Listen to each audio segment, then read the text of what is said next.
Morning, Arsene. Morning. We start with the team news, please, ahead of the QPR game. I understand good news on Aaron Ramsey. Yes, we have Aaron Ramsey back in the squad, and from Sunday against Everton, I don't think we lost anybody. We have to check Coughlin this morning in training, and with the medical people will he be available or not, but there's no obvious reason why he should not be available. And Matthew Flamini, is there any updates on Jack? Matthew Flamini is not far, but not close enough. I think he will miss the next 2 games. And is there any update on Jack Wilshere's progress at all? He's doing well, but he takes some time to heal the wound after the surgery, and will take him a few days.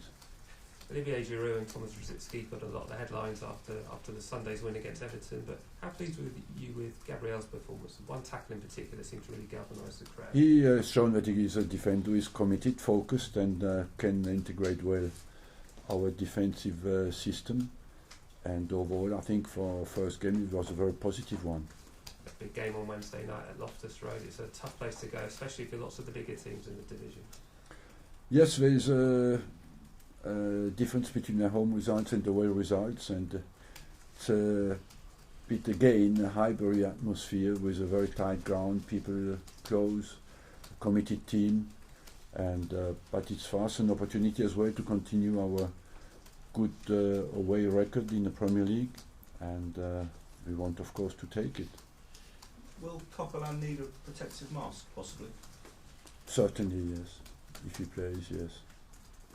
Just a few words, if you wouldn't mind, on Dave Mackay. Obviously died last night. Tottenham legend. It's an iconic figure of English football, who has contributed to, of course, a lot to Tottenham's success at the time. He played the derby as well. Was a great player. It's always sad to see that these people disappear, but and you just think sorry, and you realise that it is of course a sad moment for English football. Just in terms of your own form, you've had a chance to reflect on the Premier League table since Sunday. How do you assess the race for the Champions League right now, because it seems to be shaping up nicely? Look, it's the only thing you can say, it's very tight. You look in front of you, Man City is 4 points ahead of us. You look behind you, there's plenty of people chasing us. So that will be, of course, very, very tight, and it will be down to consistency in our results and mental strength, and that will certainly be needed again on Wednesday night. Do you think it's realistic to catch Manchester City? They're not been in top form since the turn of the year. Look, if you ask a team who is 4 points behind us, they will say it's realistic to try to catch us. Man City is 4 points in front of us, so mathematically, of course, that is possible. You said you're also looking behind you. Do you see the biggest threat coming from United or Liverpool? Both of them. United is only 1 point, Liverpool 3 points. Of course, it's a long way to go, but as well, once you're in March, the acceleration is there for the final sprint, and it's just what you have to do basically is not to look too much at other teams, just focus on what you want to do and how you can do it. We've got 2 months left of the season, as you say. Do you think it's possible that the race for the Champions League could end up being more interesting than the actual race for the title? Yes, it's a possibility, but let's see. We have seen things change quickly even in last 2 or 3 months of the seasons, you know, but let's see how it goes. We just at the moment can just focus on ourselves and try to do as well, to finish as well as we can. You may have mentioned this after Sunday's game, but why did you feel the need to defend Olivier Giroud in your pre-match programme notes? Did you feel he'd come in for some unfair criticism? Yes. No, but because today the judgment is definite on one game always, and I felt that he's a player. We didn't score on the day, but I felt we were more guilty of not defending well as a team. Even if he's part of that as well, then you can accept that you do not always take all your chances. What do you make of QPR. Their home form's been relatively strong this season. They've even shown a couple of signs that they might improve away from home as well. What's your feeling going into the game? That you expect from QPR is a team who fights not to go down. They have 22 points, and there are 4 teams I think who are down there. Is Leicester I think has 17 or 18, so there are 4 teams at the moment who are around there. One of them will get out, maybe 2, and so you expect the commitment and the fight that you get from teams who fight not to go down. We've seen an England player arrested in the last 24 hours. Is that just a reminder to young players of their responsibilities within the game off the pitch? Yes, of course, but I don't know really what happened there, and you have to be cautious because I've seen many times before people wrongly accused in that kind of things, but you're just to let the police deal with it. Arsene, from what you've just been saying there, it sounds as if you've not ruled out Arsenal winning the Premiership title. I just have said, I don't know if I expressed well what I feel. I just feel we have to do as well as you can until the end of the season. At the moment we are not, we are too far from Chelsea to say that we are in a title race, but you never know what can happen. But I speak as well about Man City. Why should they give up for the title?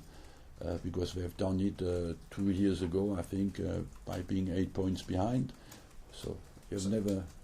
So in other words, you haven't ruled it out, winning the Premiership. At the moment, we are nowhere near to win the Premiership and nowhere near close to be in the race. But what we want is to do as well as we can without speculating on any weakness of any other team. At the end of the day, what is important now for us is to be consistent. How difficult do you think the job Chris Ramsey has taken on at Queen's Park Rangers, given their position and given that he's following on from a manager who has just about done everything there is in the business? It's a tough job, very tough job, and a very stressful job as well, because you can go down, and that is of course a huge responsibility. Is it the most unenviable job in football, do you think? QPR no, but the most inevitable job is to fight not to go down, because it's a fight against fear. Christian Bielak, I think, played this weekend. Are you thinking of bringing him into the squad? Who? Christian Bielak? No, Christian Bielak, no. He will not be in the squad. He will play again tomorrow night with the youth team. Right, how happy have you been with his progress? Because very happy, but let's not forget that the boy is 17 years old, comes from Poland. I've taken him in January, more for next season, because to give a boy of 17 years old 6 months to adapt to competitive environment like we have here is needed.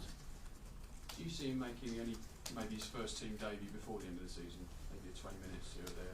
I don't think that will happen. Just to check on Jack Wilshere, will the FA Cup game come too soon for him, do you think? I don't know yet.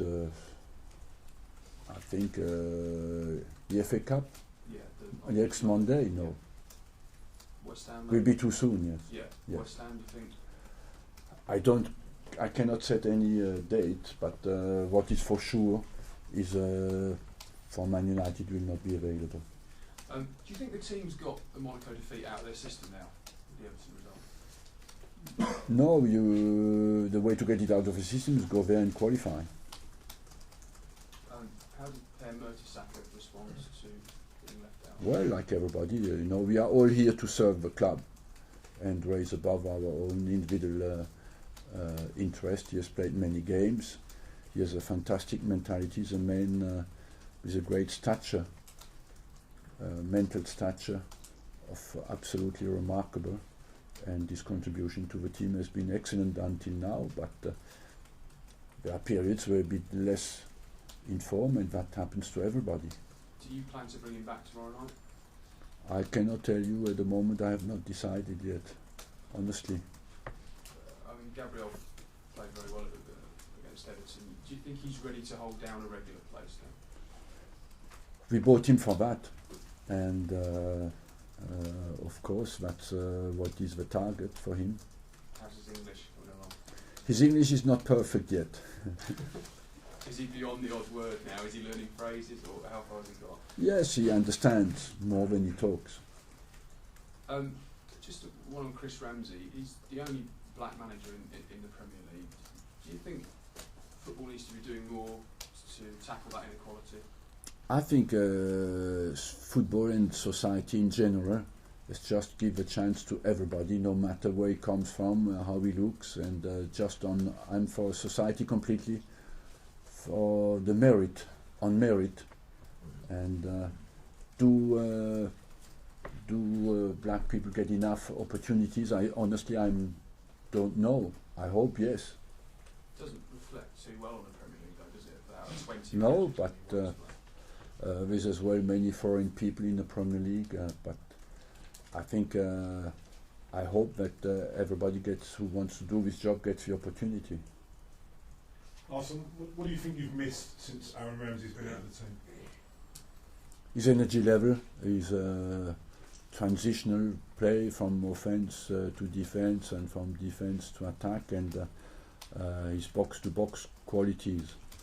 It's obviously been a testing time for him. Do you think mentally the biggest thing now is for him not to go into a game thinking I'm going to get another injury? Yeah, it's always, you're right, when you're repetition of muscular injuries, you can put a little bit of handbrake on your body, and to get rid of that is a problem, a main psychological problem. I don't think he suffers from that, looking at him in training, but certainly when you lose a bit confidence in your body. And you said you were going to look into what keeps causing that problem. Did you find any evidence of why? We think yes. Can you tell us? No. Thank you. Thanks all. Thanks, Arsene. Thank you.